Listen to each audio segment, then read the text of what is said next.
ایک نظم پیش کرتی ہوں. صبر و تحمل کی طاقت. اللہ کے برگزیدہ بندے بھی حسد و شر کی زد میں رہے. حاسدوں کے وار خطرناک ہوتے ہیں، مخالفین کے اختلاف کے جواز نہیں ہوتے. حاسدوں کے وار خطرناک ہوتے ہیں، مخالفین کے اختلاف کے جواز نہیں ہوتے. تحمل و صبر و ضبط ہی ان کا جواب ہے.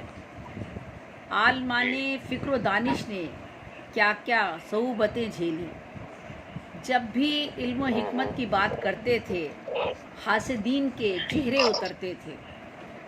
وہ کچ فہم کچ بحث جھوٹی دلیلوں سے ہجو کے پہلو نکالتے، تمسخر اڑاتے، شرطیں لگائی جاتی. اب کی بار صبر و ضبط توڑ کر رہیں گے، غصہ دلا کے رہیں گے. یہ سارے مجلس دوران گفتگو تصحیح کرتے، گالیوں پہ اتر آتے. ایک روز ایک حاسد نے تہیہ کر لیا، عالم فہم و دراک کا ضبط توڑ کر رہوں گا. آج ان کو غصہ نہ دلایا تو میں اپنے ماں باپ سے نہیں. یہی سوچتا ہوا چل پڑا. وہ حاسد بارہا اپنے شیطانی طرز عمل سے عالم کو غصہ دلانے کی کوشش کر چکا تھا. آج اس کے دماغ میں ایک نئی شرنگیزی ابھری. وہ دل میں منصوبے بنا رہا تھا کہ آج تو ضرور غصہ آئے گا، ضبط ٹوٹے گا، تحمل صبر بکھرے گا اور میں اپنے شر میں کامیاب ہوں گا. عالم کے سامنے جا کر بڑے تمسخر سے بولا، آپ کے والد تو دنیا سے سدھار گئے، اپنی ماں کا نکاح میرے ساتھ کر دو، میں ان کا پیغام لایا ہوں. اتنا سخت جملہ، یہ تو ماں کی گالی جیسی بات تھی. اتنا سخت جملہ، یہ تو ماں کی گالی جیسی بات تھی. ماں وہ بھی 80 برس کی. آنکھوں میں خون اتر آئے، کلیجہ پھٹ جائے، نیندوں میں چھید ہو جائے، ساری عمر نیند نہ آئے، روح پارا پارا ہو کر بکھر جائے. کچھ بعید نہیں ماں کی بے حرمتی پر قتل تک نوبت پہنچ جائے. عالم کے ساتھیوں نے تلواریں نیام سے نکالی. آپ نے کہا ٹھہر جاؤ. غصے میں عین ممکن تھا حاسد کا سر لمحے بھر میں قدموں میں آ جاتا. عالم نے صبر و تحمل حوصلے کی مثال قائم کی. کچھ لمحے سوچا، بات تو شرعی تھی. بولے، میری والدہ عالمہ عاقلہ ہیں، وہ اپنے فیصلے میں آزاد ہیں، ان کی رضا ضروری ہے. میں ان کی رائے پوچھ کر بتاتا ہوں، وہ راضی ہوں تو مجھے اعتراض کیا. حاسد جواب سن کر تھر تھر کانپنے لگا، زبان گنگ ہوئی، جبڑا بھج گیا، سانس اکھڑنے لگی، لفظ گلے میں اٹک گئے. بولنا چاہا بول نہ پایا، معافی کی مہلت بھی نہ مل سکی.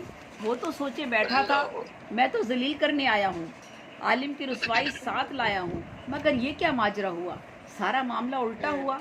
دیکھتے ہی دیکھتے وہ حاسد زمین پہ گر پڑا، لوٹنے لگا، تڑپنے لگا، کلیجہ پھٹ گیا، جسم کی رگ رگ سے خون رسنے لگا.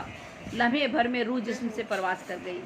لوگ دم بخود تھے، سہمے، خوف زدہ. پوچھا، محترم اسے کیا ہوا؟ بولے، میرا صبر اس پہ پڑ گیا، مجھے لاوارث سمجھا تھا، بھول بیٹھا تھا میرے ساتھ میرا اللہ ہے، بھول بیٹھا تھا میرے ساتھ میرا اللہ ہے، میرا انصاف میرا اللہ ہے. حاسدوں کے شر سے بچائے میرا خدا، حاسدوں کی نیتوں کا کچھ نہیں پتا، حاسدوں کی صحبت بھی ہے ایک عذاب، ان کے شر سے خود ان کی دنیا بھی ہے خراب.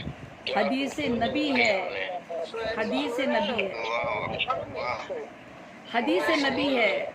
بہت شکریہ. حدیث نبی ہے، ہماری پہچان ہماری صحبت سے ہوتی ہے.